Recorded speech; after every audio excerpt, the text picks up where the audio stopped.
प्रणाम, नमस्कार, वंदे मातरम। मैं ज्ञान प्रसाद मधुबनी से आपका भाई, और आज फिर आपसे मिलते हुए बहुत ही अच्छा लग रहा है। और आज हम बात करेंगे उस जमाने की जिस जमाने में साहब श्री प्रथम चर्चा यानी महोत्सव किए थे। और उस महोत्सव में मात्र कितने व्यक्ति थे? 13 व्यक्ति थे। और उस 13 व्यक्ति में साहब श्री की क्या वाणी निकली, साहब श्री क्या बोले, क्या समझाया, शिव गुरु की चर्चा उन्होंने कैसे की, ये सभी बातें आपको इस वीडियो के माध्यम से उपलब्ध कराई जाएगी। तो आप सभी से आग्रह है कि ध्यानपूर्वक इस चर्चा को सुने, क्योंकि ये बहुत ही महत्वपूर्ण है, क्योंकि साहब श्री की प्रथम महोत्सव की ये चर्चा है। तो आइए हम सभी सुनते हैं इस चर्चा को। लेकिन हाँ, अभी तक आपने मेरे चैनल को सब्सक्राइब नहीं किया है तो कृपया कर दें और बेल आइकन का बटन दबा देंगे, तो जब मेरी चर्चा अपलोड होगी सबसे पहले ये आपको मिलेगा।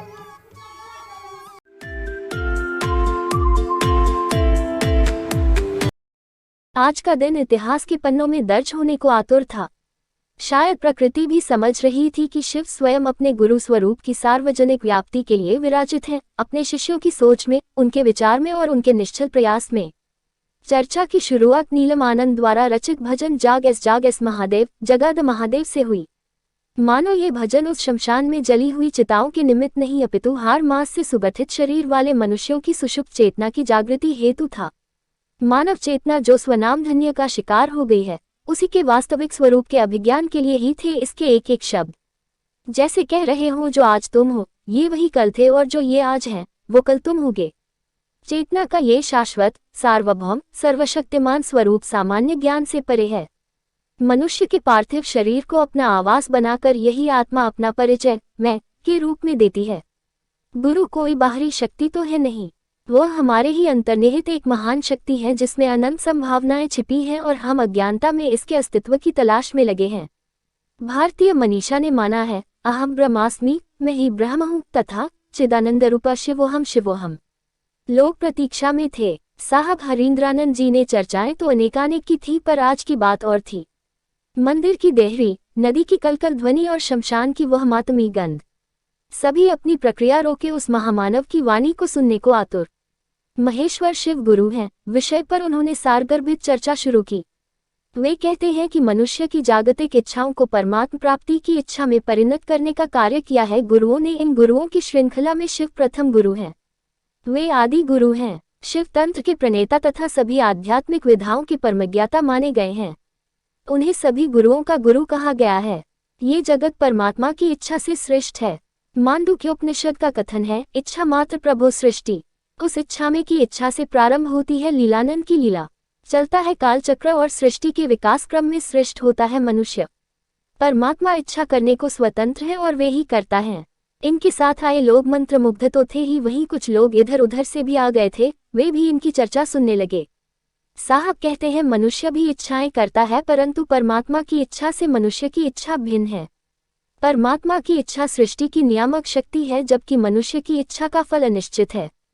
जगत में रहने की इच्छा के बावजूद मनुष्य मृत्यु को प्राप्त होता है। वे कहते हैं, एक दिन मरकर यही आना है, मतलब शमशान, जहां आज हम आप बैठकर महेश्वर शिव के गुरु होने की बात कर रहे हैं। जगत में आने को हम विवश हैं और जगत से जाने को भी। मनुष्य भी करता है, एक सीमित दायरे में वह भी सृजन और संहार करता है। ये खोज मनुष्य की मर्यादा के लिए आवश्यक है कि कौन उसे अनचाहे दुख झेलने के लिए मजबूर करता है, क्यों जगत में ले आता है और इच्छानुसार जगत में रहने नहीं देता। इच्छा की पूर्ति में सुख है। एक इच्छा की पूर्ति होते ही हमारी दूसरी इच्छा उत्पन्न हो जाती है।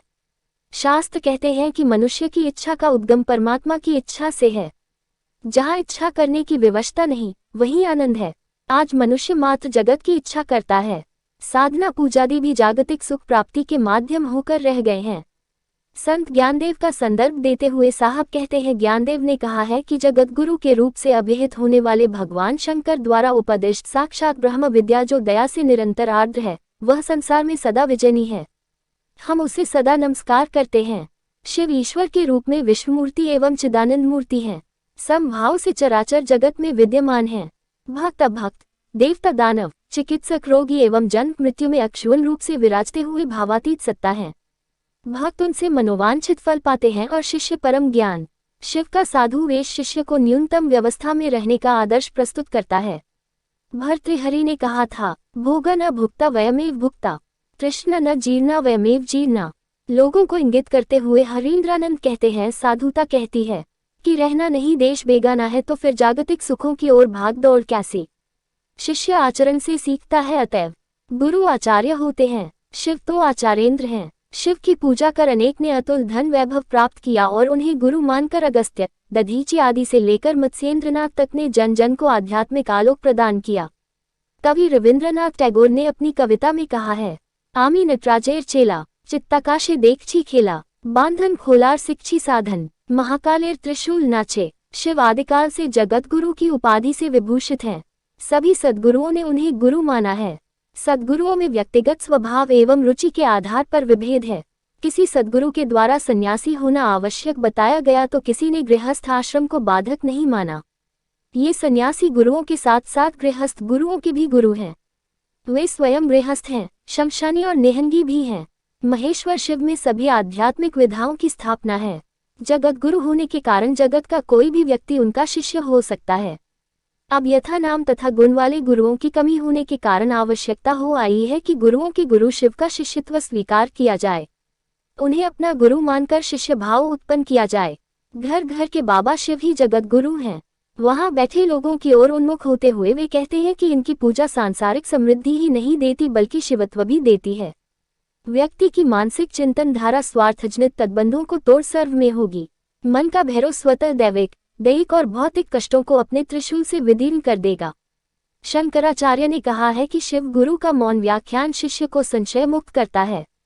अध्यात्म के इस संक्रांति काल में सर्वचिंता परित्यज्य दिनमेकं परीक्षयेत् के अनुरूप शिव का शिष्य होकर परीक्षा की जा सकती है। नवीन मृग शावक जैसे बरसात की पहली बारिश के रिमझिम संगीत को साश्चर्य सुनता है, उसी प्रकार वहां उपस्थित लोग गंभीर होकर सुनते रहे, उल्लसित और उत्सुक। भारतवर्ष का गौरवपूर्ण धार्मिक आध्यात्मिक इतिहास जो अज्ञानता और जड़ता के पाश में बंधता जा रहा था, हो रही शिव चर्चा उसे पाशमुक्त कर रही थी। अज्ञानता की तमस के अवान्तर में परमात्मा ने बड़ी सूक्ष्मता के साथ आनंद दंपति में ये शक्ति संचारित की थी जिसका आज एक तरह का पूर्वाभ्यास था। विधाता जिसे कठोर कृपाण देते हैं उसके सामर्थ्य और शक्ति की परीक्षा भी लेते हैं।